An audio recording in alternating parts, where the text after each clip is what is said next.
Shakespeare. This is a class specifically for class 9's English literature syllabus. And before we begin in earnest with the text, there's a few things I'd like to show you so that you can help understand the text better. Now, this is what the stage might have looked like during Shakespeare's time. Quite obviously, it's a reproduction. There weren't a lot of budget available for the play during that point in time, and very often I get the question, why are the characters talking so much? Why are they describing every single thing that happens around them? And quite frankly, the answer is because, well, there wasn't like a big budget studio behind every production of the play. So what they had to rely on was this very simple amphitheater style of putting up a play.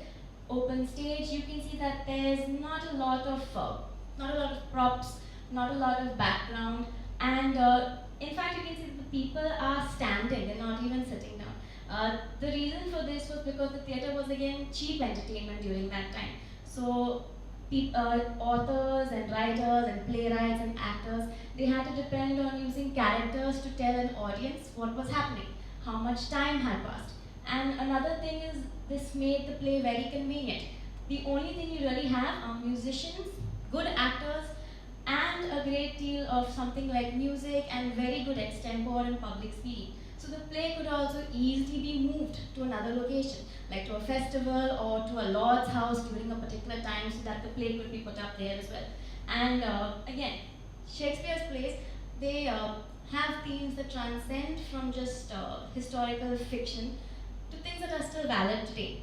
So, with not much ado, as Shakespeare would say, we'd like to begin with our play. Now, it is important that you know where each scene takes place, and Shakespeare does not give a lot of stage direction as to how the scene should look. The part that we're going to deal with today is Act 1, Scene 1, lines 1 to 80, and this particular part takes place on a street in Venice, and that's the only direction he really gives. So a director or an actor sometimes is free to interpret the scene as he or she pleases. Okay. Now for the characters in the scene present, we have Antonio, a wealthy merchant, a good man. His only real weakness is his friends, because you can see in the latter parts of the play he's going to suffer a great deal. Now, whenever you want, you can pause and read a little bit of information if you want, but the best thing would be for you to follow along with what I'm saying. We have two other characters, Salarino and Salanio. Now, these two are not exactly, they're not exactly main characters, but what they do is serve the important purpose of Shakespeare of furthering the plot along. It is these two characters that help the audience understand where the story is going, how much time has passed, and they shorten the time of needing to mention everything to the audience, because we learn about whatever is happening from the conversations that these two have. They also serve this important purpose of adding a little bit of brevity into a situation, a little bit of a sense of humor, because although most of Shakespeare's plays are clearly divided into tragedies and comedies, this is one of those plays that treads the line between both. It's very often described as a tragicomedy. Although the ending is, spoiler alert, somewhat happy, each character does suffer a great deal from the beginning right until the very end, be they protagonists, antagonists, heroes, or villains. Alright, now these are a few important points about this particular part of the play, but if you would all open your textbooks, we will be able to deal with each part of the play. Now, Act 1, Scene 1, enter Antonio, Salarino, and Salanio. Antonio begins, "In sooth I know not why I am so sad. It wearies me, you say it wearies you. But how I caught it, found it, or came by it, what stuff 'tis made of, whereof it is born, I am to learn." And the scene opens with Antonio on the street, feeling very melancholy, feeling very anxious perhaps, but he doesn't really understand where all this anxiety is coming from. And he says that he has a lot to do to learn about where this anxiety of his is coming from. "And such a want which sadness makes of me, that I have much to do to know myself." And he says that he feels this anxiety and sadness has made him feel a fool of himself, because he feels like he doesn't understand himself and that he has a lot to do before he understands where the sadness is coming from. And his two friends, Salarino and Salanio, try to offer some sort of reason for why he is feeling this sadness. Salarino says, "Your mind is tossing on the ocean. There were your argosies with portly sail, like signors and rich burghers on the flood, or as it were the pageants of the sea." Now Salarino tries to say that perhaps your sadness is coming from the fact that your argosies, merchant ships, or term for merchant ships during that time, are sailing with heavy cargo through seas and are possibly at risk because of the amount of dangers that were posed to navigation during that time. And they move across the sea like rich seigneurs or rich burghers. The Antonio ships appear on the sea like rich merchants may appear on the street in Venice. Something that perhaps invites conflict or maybe invites thieves or pirates or something of that sort. Do overpeer the petty traffickers that curtsy to them, do them reverence, as they fly by them with their woven wings. So he says that Antonio's ships are so vast and so wealthy looking that even the smaller ships, the petty traffickers, which are smaller merchant vessels, seem to curtsy or bow to them. And they fly by those ships with their woven wings, a reference to the large, beautiful sails of Antonio's ship. Salanio, believe me, sir, had I such venture forth, the better part of my affections would be with my hopes abroad. So Salanio says, if I were you and I had as many ventures abroad, all my hopes would be abroad with those ships as well, and I would have no peace here at home. I should be still plucking the grass to know where sits the wind, piling in maps to ports and piers and roads, and every object that might make me fear misfortune to my ventures out of doubt would make me sad. If I were you, I would be picking up blades of grass, holding them up to the wind, and trying to see in what direction the wind was blowing. I would be constantly looking into maps and looking at ports and wondering if any possible misfortune could fall on my ventures. And even a slight doubt that something like this could happen would make me sad. Alright, now for this next part, there is a little bit of an explanation here. But the best thing would be for you to follow along again with what I'm saying. You can pause the video at any time and read a little bit of this part here, just because this part is quite lengthy and he does make quite a few references. Salarino says, for lines 23 to 41, my wind cooling my broth would blow me to an ague when I thought what harm a wind too great might do at sea.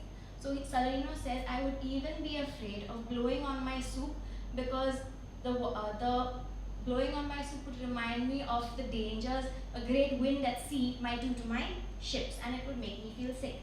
I should not see the sandy hourglass run, but I should think of shallows and of flats, and see my wealthy Andrew docked in sand, veiling her high tops lower than her ribs to kiss her burial. Now, what he wants to point out here is that an hourglass, something they might have used to tell time, he would not look at it and think about time. All he would think about was seeing the sand in the hourglass and thinking of the coast and how his ship, also known as the Andrew, might have crashed the ground and be lying on its side just like it was buried. Should I go to church and see the holy edifice of stone and not bethink me straight of dangerous rocks which, touching but my gentle vessel's side, would scatter all her spices on the stream and robe the roaring waters in my silks? Everything he would do would remind him of his ships. He would go to, say, a church, and looking at the front of the stonework in the front, the only thing that he could possibly feel like he could think about were the rocky coastline, crashing into the sides of his ships, destroying the cargo hold, and as a result of which all the silks and all the spices which had been carried from abroad to help make him a fortune would be scattered and wasted on the water. And in a word, but even now worth this, and now worth nothing. So everything could be worth nothing from one word to the next. Shall I have the thought to think on this, and shall I lack the thought that such a thing bechance would make me sad? But tell not me, I know Antonio is sad to think upon his merchandise. Should I not also be so sad if something like this could possibly happen to me at a moment's notice? And it is definitely this reason that has made Antonio so sad. Antonio begins, he quickly sort of dismisses their concerns. He quickly says that it's not his fortunes that are worrying him so much. Antonio says, believe me, no, I thank my fortune for it. My ventures are not in one bottom, trust it. He says, believe me, there's nothing to worry about. All my ventures, all my investments are not in one bottom, trust it. And the word bottom here is a reference to the cargo hold of a ship. So not all of his ventures are going to one place, nor all of his fortunes are put into a single ship. Not to one place, nor is my whole estate upon the fortunes of this present year. Therefore, my merchandise makes me not sad. But we'll learn in a latter part of the play that his fortunes are about to change, and not for the better. But he dismisses that thought here. He tells his friend there's nothing to worry about. None on a bit of a teasing tone. He says, why then you are in love? And Antonio says, fie, which is another word for shame. So basically he's saying, shame on you for teasing me this way. I am definitely not in love. So Solanio says, not in love neither. Then let us say you are sad because you are not merry. And 'twere as easy for you to laugh and leave and say you are merry because you are not sad. So he says, okay, fine, since we can't find any particular reason for your sadness, then let's just say that you're not happy because you're not in a good mood. And if you're in a good mood, you would obviously not be sad. Now, by two-headed Janus. Now, Shakespeare uses something in his plays called an allusion, which is like a reference to another story or another myth or legend or even sometimes a poem of his own within his own writing. Janus is a two-headed Roman. It's a two-headed Roman god. One head looking into the past and the other into the future. This is where the month of January is named after, in fact, because it's the first month of the year. So one head of the god would look into the past and one head into the future. The reason Solanio uses this reference here is to say that nature creates people with two very varying outlooks on life. Nature hath framed some strange fellows in her time, some that will evermore peep through their eyes and laugh like a parrot at a bagpiper. Nature has made some strange people, some people who will find anything funny. They will laugh like shrill-voiced birds as anything as simple as watching a bagpiper play, and others of such vinegar aspect, and other people of such sour dispositions, so lacking in a sense of humor, that they'll not show their teeth in way of a smile, though Nestor swear the jest be laughable. Nestor is another reference to a Roman general. He was supposed to be this very stern, military sort of fellow. Even if he insisted, someone who never laughed very often, that a joke was funny, there are some people who would still have so lacking a sense of humor that they would not find it funny. Now, the scene is quickly changed a little bit with the entrance of Bassanio, Lorenzo, and Graziano. And Solanio makes the announcement of these characters. Here comes Bassanio, your most noble kinsman, Graziano and Lorenzo. Fare you well, we leave you now with better company. So here comes your best friend Bassanio, and then Graziano and Lorenzo. We leave you now with better company than us. Salarino says, I would have stayed till I had made you merry, if worthy of friends had not prevented me. So what he says is, I would have stayed here and made you happier, if even better people had not, if better people were not here to take my place. Antonio says, your worth is very dear in my regard. So we are constantly reminded of what a good man Antonio is, how every single friend has value in his eyes, and again a reminder that it is these friendships that are his, in the play described as his only true weakness. They're the only thing, that they are the one reason why he is going to suffer in the latter parts of the play. I take it your own business calls on you, and you embrace the occasion to depart. So he says, obviously you also have important business to attend to, and you take this occasion to leave. Salarino says, good morrow, my lords. Good morrow, good morning. Bassanio says, good seniors both, when shall we laugh? Say when. So what he says, good seniors, good sirs, good gentlemen, when shall we laugh? When shall we have a good time? Say when.